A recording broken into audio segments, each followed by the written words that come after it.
Welcome to Luca and Miguel. Enjoy the video. You start by preparing the device so your repairs aren't wasted. Power off, remove the case and any screen protector, then inspect the sensor for debris or cracks. This often solves false rejections. Once done, boot into safe mode to check if a third-party app is blocking the sensor.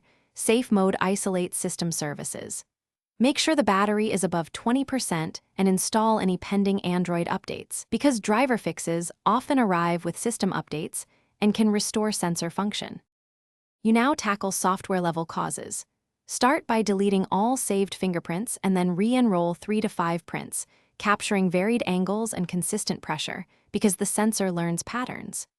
If failures continue, clear the Fingerprint Manager app cache and data, then perform a soft reboot to reload services. If problems persist, back up your data and consider a factory reset as a last resort. This eliminates configuration corruption. Make sure to test the sensor after each step so you know which action helped. You finish with hardware inspection and cautious repairs. First, gently clean the sensor using a microfiber cloth lightly dampened with 70% isopropyl. Avoid pouring liquids into ports. If cleaning and software steps fail, open the device only if you're comfortable. Check and reseat the Fingerprint Flex cable and connector. Looking for bent pins or corrosion, poor contacts cause intermittent failures. If the module is visibly damaged, replace it and test the new sensor before reassembly.